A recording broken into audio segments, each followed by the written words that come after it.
أعوذ بالله من الشيطان الرجيم بسم الله الرحمن الرحيم وبه نستعين اللهم يسر ولا تعسر رب اشرح لي صدري ويسر لي أمري واحلل عقدة من لساني يفقه قولي اللهم علمنا ما ينفعنا وانفعنا بما علمتنا وزدنا علما اللهم صل على سيدنا محمد وآل محمد كما صليت على إبراهيم وعلى آل إبراهيم إنك حميد مجيد اللهم بارك على محمد وعلى آل محمد كما باركت على إبراهيم وعلى آل إبراهيم إنك حميد مجيد. Inshallah, we continue with our lesson in the book of Ta'lim al-Muta'allim, Tariq al-Ta'allumi, that was written by Burhan al-Din or Burhan al-Islam al-Zarnuji, regarding how a student of knowledge, how to seek for knowledge. In our previous lesson, we were looking at the chapter of respecting and honoring knowledge and those who have the knowledge. Also in the same chapter, it will tell us how to deal with the books that comes with the knowledge as well. So we did the first part of our lesson, which spoke about the knowledge itself, and then it went on to tell us about how we deal with our teachers and how we our relationship with our teachers. Inshallah, we're going to continue regarding that, and then we'll be looking at how to respect or how to take care of the books that has the knowledge in them. So we're going to look at the hikayah of Khalifa Harun al-Rashid, right? Bismillah. بسم الله الرحمن الرحيم. قال المصنف رحمه الله نعم. وحكي أن الخليفة هارون الرشيد وحكي عن خليفة هارون الرشيد. This Harun al-Rashid is someone that has his lineage going back to the Prophet ﷺ through his uncle Abbas. All right, now Abbas, the son of Abdul Muttalib. So Abbas here is the brother of Sayyidina Ali. All right, so Harun al-Rashid, normally known as the Muhammad Mahdi, and then the son of Abdullah al-Mansur, and then Muhammad, and then Ali ibn Abdullah, and also Abbas. Abbas here is the brother of Sayyidina Ali, the son of Abdul Muttalib. So this Harun al-Rashid, of course, there are a lot of things to be learned about his life. Looking at, he is more or less like a fifth generation, if you have to look at his relationship with the Prophet ﷺ going to Abdul Muttalib. But also, he is more or less like around 25 when it comes to the Khilafah after the first four Khulafa al-Rashidin. Those that have taken the mandate of leadership of Islam, Harun al-Rashid was number 25. All right? So you can understand when we talk about him, we're not talking about just any ordinary person. And then it is been said regarding Harun al-Rashid, بَعَثَ إِبْنُهُ إِلَى الْأَسْمَعِيِّ. So he sent his son to one of the scholars of their time to go and study. لِيُعَلِّمَهُ الْعِلْمَ وَالْأَدَبِ. The aim is not like today that we only study, we want the knowledge and that's it. There, it's not about just this knowledge. They want you to have the best of character and morals. Of course, the Quran itself made mention of the Prophet ﷺ, لَقَدْ كَانَ لَكُمْ فِي رَسُولِ اللَّهِ أُسْوَةٌ حَسَنَةٌ. And the best of character and morals are in the life of the Prophet ﷺ. So when it comes to seeking knowledge, it's not about just grabbing Daraba Zaydun, Ja'a Muhammad. It's not about that. It's not about just reading and answering or translating. It's about your ethics and morals. They are more important as well. So Harun al-Rashid sent his son to go and study. All right? And what he wanted his son to learn was to study the knowledge and also to get the ethics and morals. Okay? So this is what happened. فراه يوما يتوضأ ويغسل رجله. So one day he saw the teacher, the sheikh, that is teaching his son. So look at it. Harun al-Rashid is the Khalifa. So he saw his son's teacher performing wudu. And he reaches where he was washing his feet. And the son of Harun al-Rashid, that's the student of that teacher, was holding the container with the water, pouring for the teacher to perform his wudu. All right? So let's start thinking. The son of Khalifa pouring water for his teacher whilst his teacher was performing wudu. All right? And he was at his feet at that moment. So when Harun al-Rashid saw this, what happened? فآتب الخليفة الأسمعي So when he saw that, so فرآه يوما يتوضأ ويغسل رجله وابن الخليفة يصب الماء على رجله. So the son of Khalifa was pouring the water for him on his feet while he was performing the wudu. فعاتب الأسمعي في ذلك بقوله إنما بعثته إليك لتعلمه وتؤدبه. So he was not happy with the situation. And he spoke with the teacher and said to him, what's going on? I brought my child to you for you to teach him knowledge and also morals. All right? So this is the reason of bringing him to you. So he has seen something wrong with what the teacher was doing while performing wudu. His son was pouring water on the teacher's feet. He said, this is not why I brought him. For you to teach him and teach him morals. What does he mean by that? فلماذا لم تأمره بأن يصب الماء بأن يصب الماء بإحدى يديه ويغسل بأخرى رجليك. My problem with you, Sheikh, why didn't you command my son to hold the water with one hand, pouring it, and using one of his hands washing your feet? That is the son of Khalifa. He wants us to understand that the teacher's level and his qima, his value, is more than just washing his feet by himself. The student has to do that. While he was using his one hand pouring the water, he should use the other to wash the feet of the sheikh. رَأَيْتُ أَحَقَّ الْحَقِّ حَقُّ مُعَلِّمًا. That's what we saw earlier. The most important, or a person who is more deserving, is the right of a teacher. So he is telling us here, going back to his great-grand-uncle's word. Sayyidina Ali, what did he say? When you teach me a letter, I become like a slave to you. He was telling the teacher, you should have commanded my son to pour the water with one hand and wash your feet with other hand. Why do you have to wash your feet by yourself when my son is in front of you?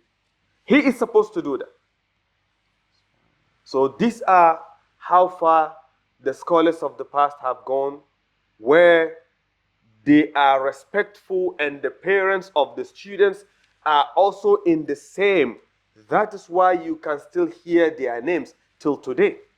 Whereas the rich people at their time, or even the kings at their time, you can only remember them when the names of the scholars of their time is mentioned. نعم. ومن تعظيم العلم ومن تعظيم العلم تعظيم الكتاب. As part of the ways of respecting the knowledge, respecting the book that contains the knowledge as well. Very important. Very important. And we say this, wallahi, with sincerity. It doesn't matter. The books that we have the knowledge or we're studying with, from our Quran, from our ahadith, from our seerah, coming to our fiqh, any book that you study with, respect the book.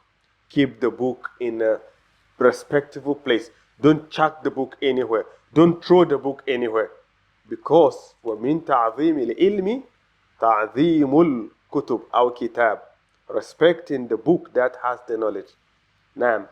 فينبغي لطالب العلم ينبغي لطالب العلم ألا يأخذ الكتاب إلا بالطهارة. It is very important for student of knowledge ألا يأخذ الكتاب. He should not pick or take his book unless he has wudu. Always have wudu before taking the book, whether you're going to study or you're going to read or you're going to go to study. Always keep this connection together. Do not take your book without having wudu. Make sure you have wudu before taking the book. Now, وحكي عن الشيخ الشمس الأئمة Shams al-A'imma, they've said something regarding his الحلواني رحمة الله عليه, he said أنه قال إنما نلت هذا العلم إنما نلت هذا العلم, indeed I got this knowledge بالتعظيم, by respect. نعم. فإني ما أخذت كغدا نعم إلا بالطهارة. I have never lifted my folder, I have never lifted my books. So when we say kagada here, you know, those days they write on a group, compiles of papers. They group papers together and write on. Because they don't have books, those papers normally they are wrapped with a leather, this thing, and then they put it inside. So they have multiple papers and they have a leather to wrap it and then tie it. So that is the collection of their booklets. So that is what we call al-qagada. So when we talk about that, you mean just like a file. All right? He said, I have never lifted of taking my file where my books are unless I have wudu. So anytime before I take it, I make sure I am in purity, I am in wudu. That is how I go about my day-to-day life in terms of knowledge. So I respect the knowledge to the extent that I need to have wudu before I go about it. والشيخ الإمام شمس الأئمة سرخسي رحمه الله تعالى كان مبطونا. When we say someone is mabtunan, someone who has problem with the stomach, like stomach pain or something like that. So this sheikh, they said he was having this problem. So with someone with a stomach pain, maybe possibility he cannot maintain wudu at that time of the sickness and stuff like that. All right. So mabtunan also, just to put this in mind, hadith of the Prophet ﷺ that spoke about a person that dies with mabtun, which is stomach pain, has died as a shaheed. Basically, it's to say that whoever died before death, he got any pain or any sickness, that sickness can be a purpose of shaheed because of the pain the person goes through. All right? So the word mubtunan, I just wanted to relate it with the hadith. So he said that he has problem with the stomach. So he was sick. في ليلة. One night. وَكَانَ يُكَرِّرُ فِي لَيْلَةٍ. So at that night he was reading, reciting, practicing. So when we say takrir, is to go over something multiple times.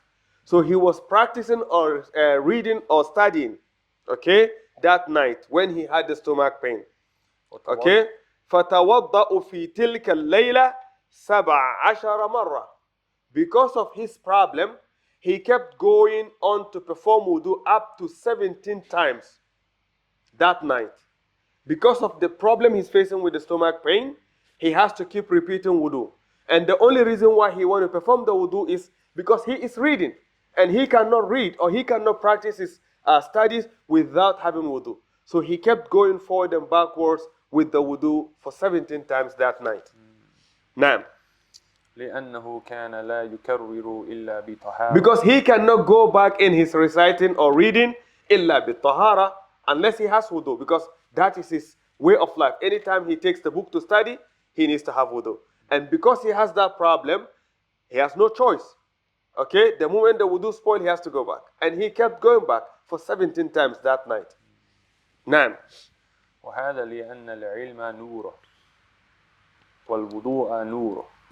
So why is this so? So this repetition of wudu, what does that got to do with our studies? وَهَذَا لِأَنَّ الْإِلْمَ نُورٌ وَالْوُضُوءَ نُورٌ. Because knowledge by itself is light. And wudu is also light. So it becomes nurun ala nurin. Light upon light.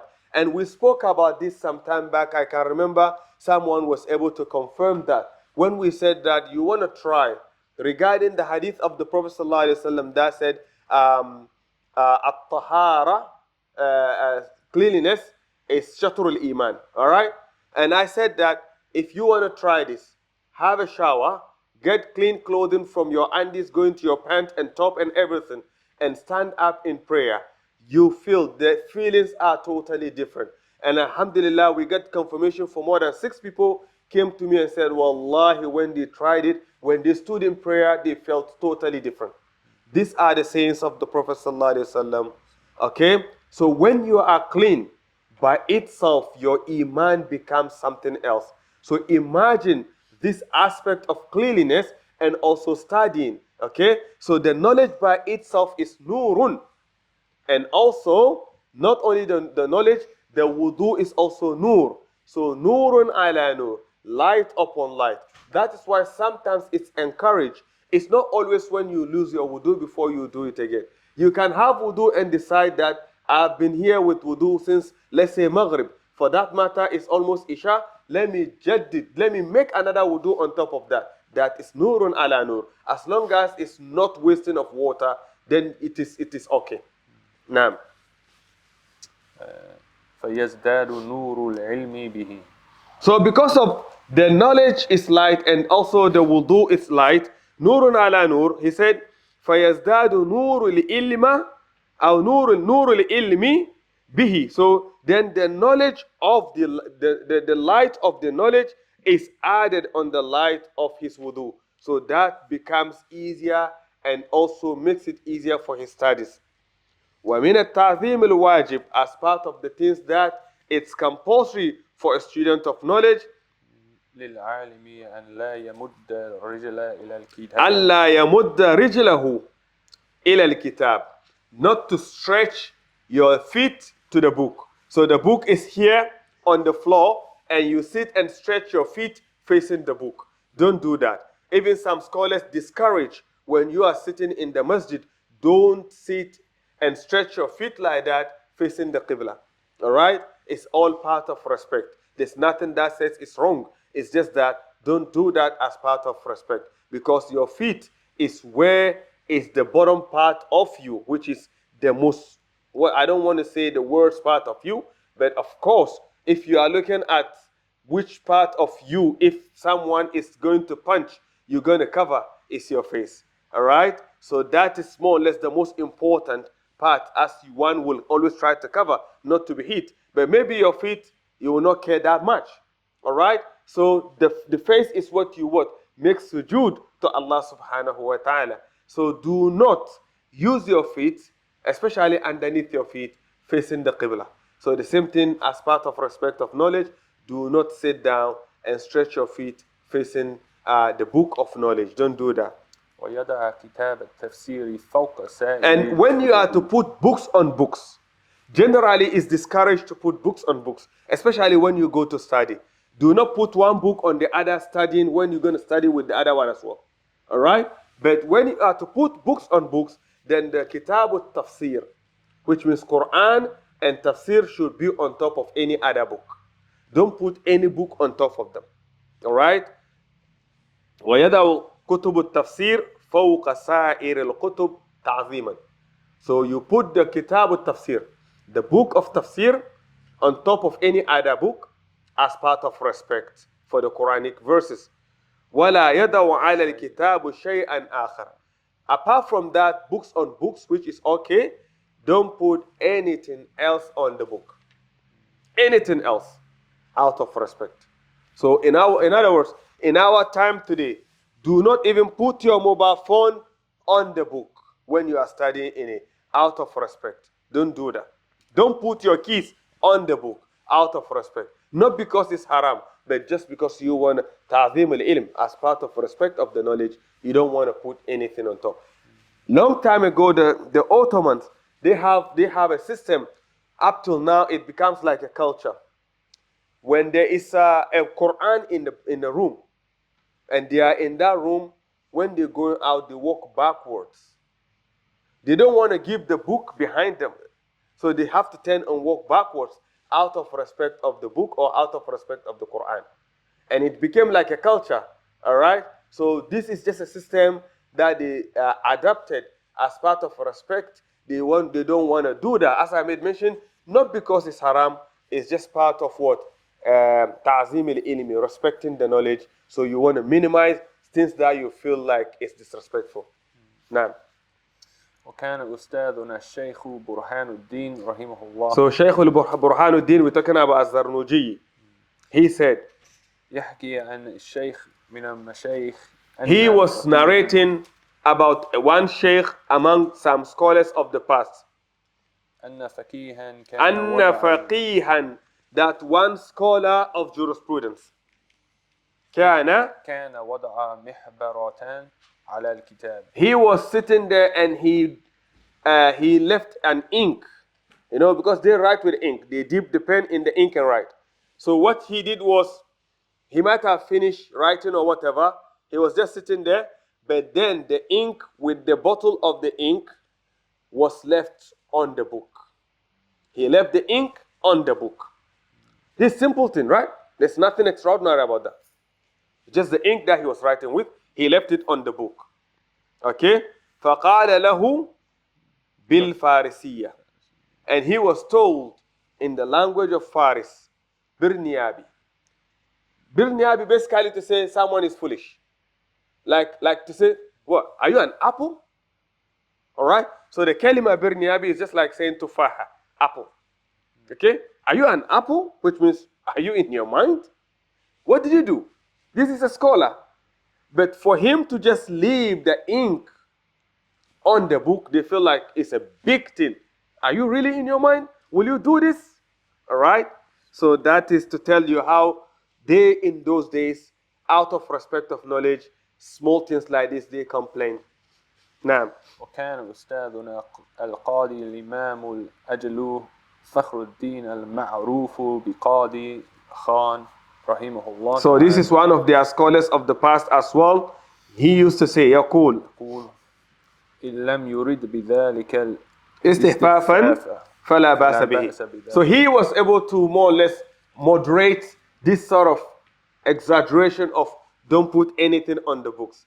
He said, as long as putting those things on the book, you did not do that istighfafan as part of disrespecting the book or making the book as nothing, then there's nothing wrong with that. As long as you will put things on the book, like putting the mobile phone on the book, you did not do that as a way of belittling the book of knowledge, then there's nothing wrong with that. But if you do that thinking what you put on the book is better than the book, then that is where the problem lies. Now, والأولى أن يحتر والأولى والأولى أن يتحرز عنه. But the best is to just stay away from doing that. The best, just stay away from putting things on the books. Do not put anything on the book.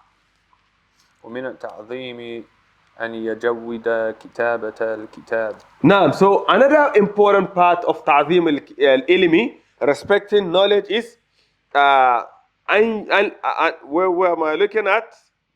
أن يجود كتابة. When it comes to writing, write with the best of handwriting. Yujawwid, you can hear the word like tajweed. Okay? What is tajweed? Reading with the best and making sure that everything has been met in terms of the rules. Okay? وَرَتِّلِ الْقُرْآنَ تَرْتِيلًا. That's what Quran said. The meaning is وَرَتِّلِ الْقُرْآنَ تَجْوِيدًا, which means read the book by making sure that every single letter has been pronounced properly. Where it needs to be prolonged has been prolonged. Where it needs to be shortened has been shortened. Make sure that everything has been done properly. That is the command from Allah subhanahu wa ta'ala. وَرَتِّلِ الْقُرْآنَ تَرْتِيلًا. So it's saying the same thing. If you come to writing, you just wait. Make sure that you meet what we call قواعد الإملاء. Imla, writing, it has its qawaid. Know how to write. For example, someone will write, you will not be able to differentiate between dal and ra. Why? Because they have no clue.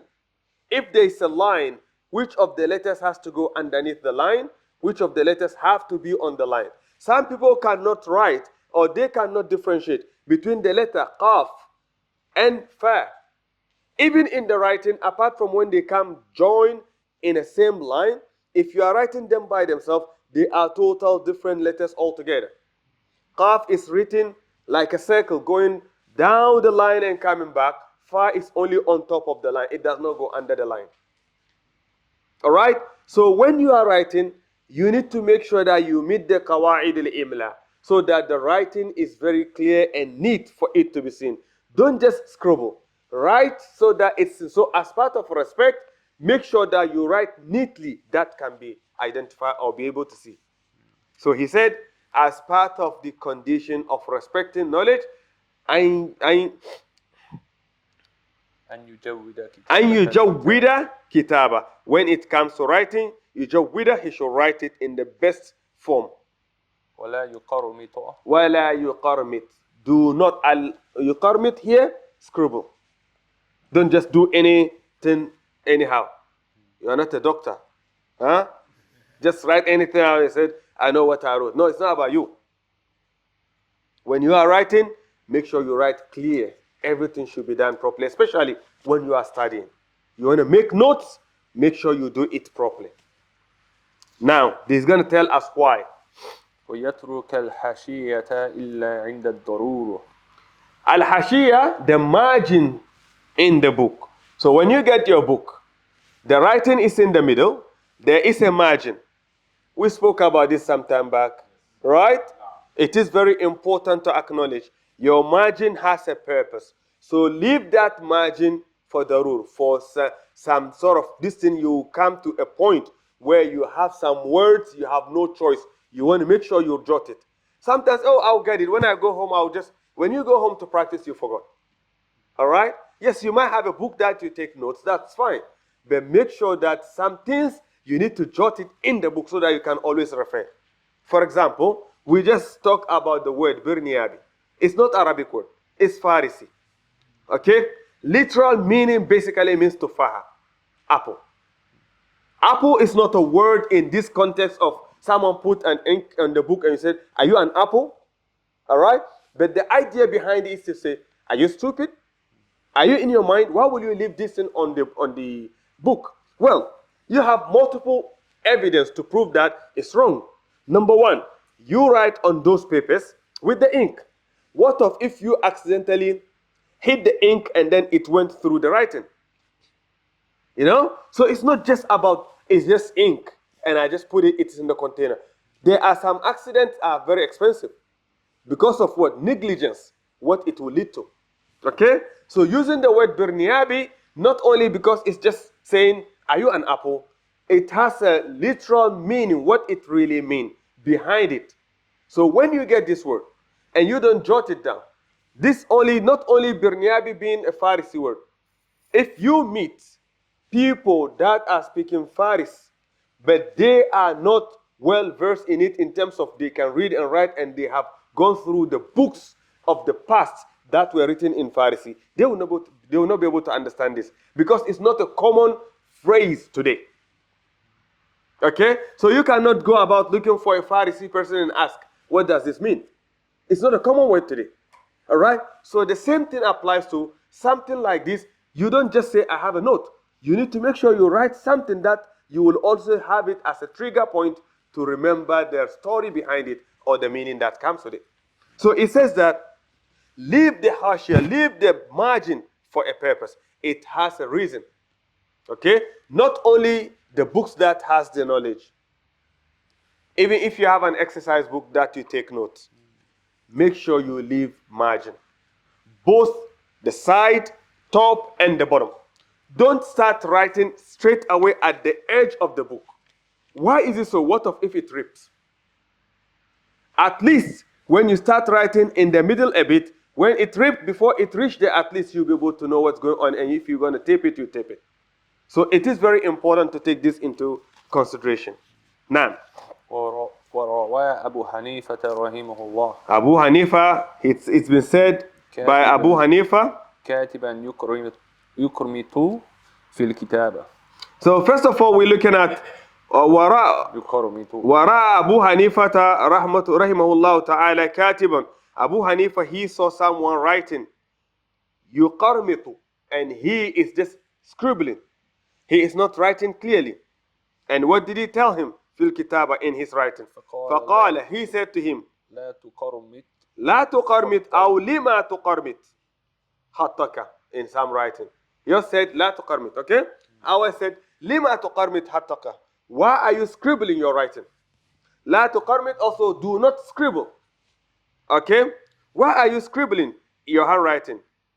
And then he told him why it's bad. Number one, in shi'ta, in ishta, tandam.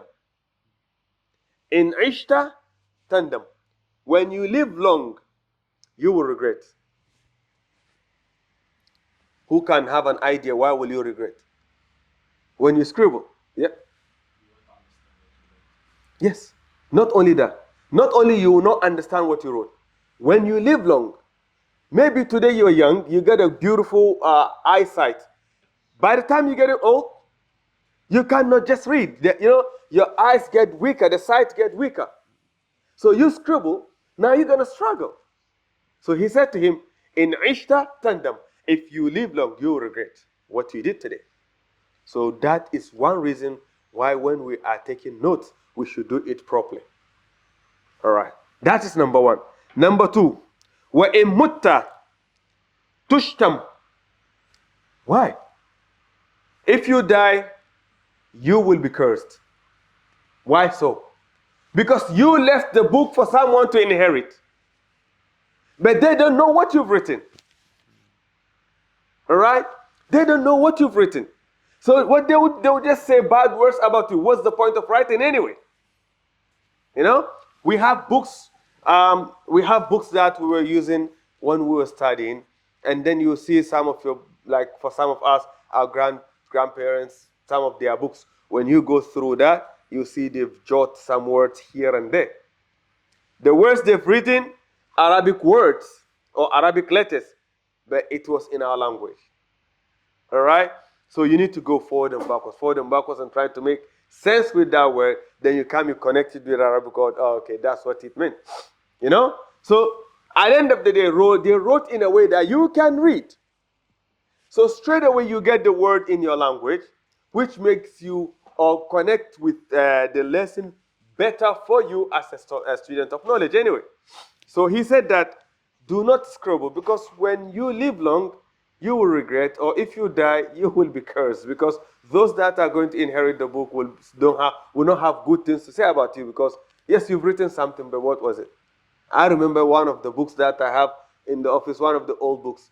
Not only they do make notes, but sometimes when something important happened that they want to remember, they write the date of that incident in the corner. Okay? I remember I was reading and I saw the death of Jamal Abdel Nasser of Egypt, written there by my grandfather at the corner. You know? And this book I'm talking about is one of the oldest books that there's no printing anymore. The last version was 1929. The last version of that book was 1929. The original of the book was written pre-Islamic era,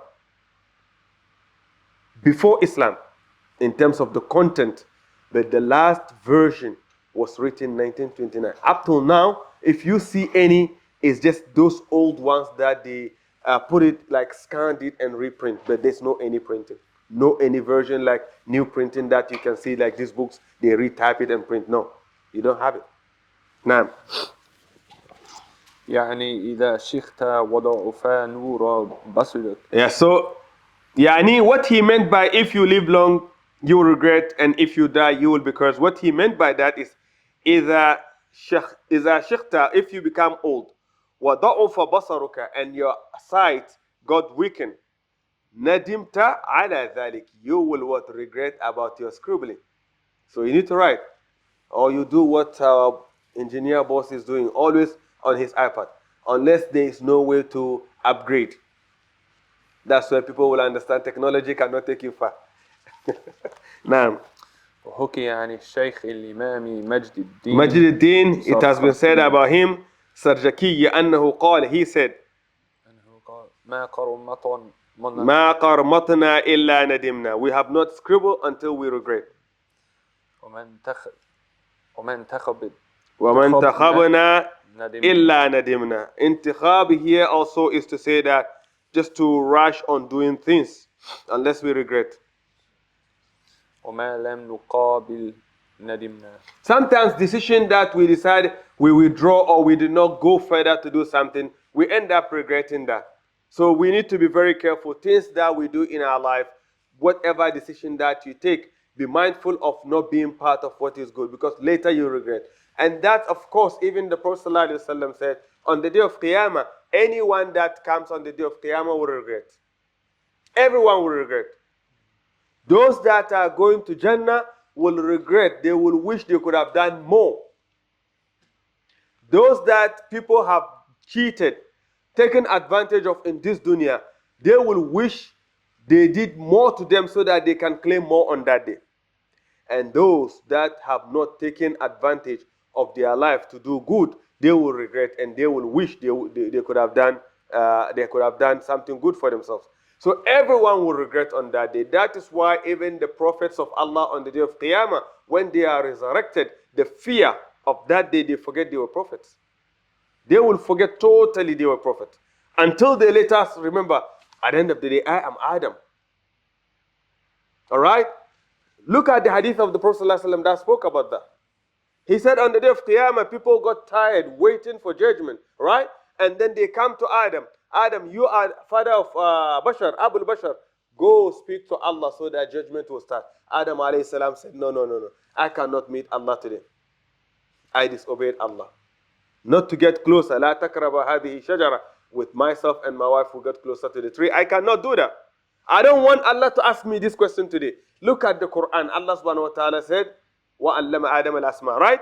We have forgiven Adam. We've given Adam words to use. رَبَّنَا ظَلَمْنَا أَنفُسَنَا وَإِن لَمْ تَغْفِرْ لَنَا وَتَرْحَمْنَا لَنَكُونَنَّ مِنَ الظَّالِمِينَ. These are the words Allah has given Adam. He asked Allah and Allah has forgiven him. Still on that day he is scared to meet Allah. One sin. Go to Adam, go to Ibrahim, go to Noah. All these prophets in the Quran, clearly Allah has stated, Allah has forgiven them. But they don't want to meet Allah on that day. What of me and you? One sin is been forgiven. They are too scared and shy to meet Allah. What of us that we don't have any guarantee and we've done multiple sins that we ourselves cannot even account to that?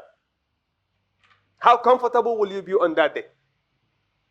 So when someone lied to you that, look, don't worry, yet just be with me, everything is all right. Nafsi, nafsi, Allah subhanahu wa ta'ala said on that day. Everyone is by himself. Nafsi, nafsi, that is the word. يَوْمَ يَفِرُّ الْمَرْءُ مِنْ أَخِيهِ وَأُمِّهِ وَأَبِيهِ وَصَاحِبَتِهِ وَبَنِيهِ. Right? On that day, everyone, لِكُلِّ مْرِئٍ مِّنْهُمْ يَوْمَئِذٍ شَأَنٌ يُغْنِيهِ. Everyone has something that is bothering him. Everyone has their own concern that they don't want to create any sin between themselves and Allah. These are prophets. One sin they are concerned. We are coming with multiple of sins. And how comfortable will we be?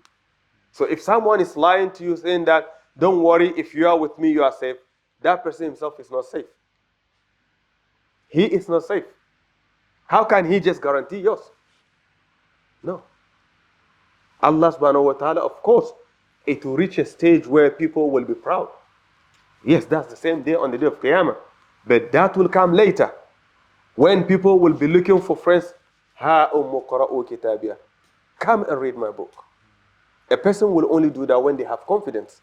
When they have collected the book in the right hand, knowing that everything is fine. But before then, they are also nafsi nafsi. Alright? So on the day of Qiyamah, definitely regardless of your status, you have to feel that fear. It is there. It will be there. Now. وينبغي أن يكون تقطيع الكتاب مربع. So whenever you're going to divide your book, تقطيع الكتاب, divide it into 4, مربع, square. فإنه تقطيع أبي حنيفة. That is the idea of Abi Hanifa al-Nu'man when he always advised, divide the book into square so that you can have the middle bit to do your writing and have the margin where you can take your notes when you need to. وهو أيسر على الرفع والوضع. Okay, هو أيسر. That is the easiest way. Okay, that will be the easiest way. إلى رفع والوضع. It will be easier when you're going to take, and also it will be easier when you're going to put it down. Here we're talking about murabba here. Don't make those, so go back to their time. They don't have books like this. They write on scrolls. All right? So his idea was make your scrolls squares. When you finish, put them on top of each other. then you come with your leather and cover it. That is easier to lift. That is easier whenever you're going to learn. But when you have a long paper in front of you, it will be difficult following. So that is the idea of Abu Hanifa al-Nu'man. Those days when they don't even have books. وينبغي أن لا يكون في الكتابة شيء من الحمرة. So also when you are writing, try not to use red pen in your book. Anyway, inshallah, we'll just stop here. Next week we go from there because these are some advice that we need to take it in a block, inshallah. سبحانك اللهم وبحمدك نشهد أن لا إله إلا أنت ونستغفرك ونتوب إليك سبحان ربك رب العزة عما يصفون وسلام على المرسلين والحمد لله رب العالمين.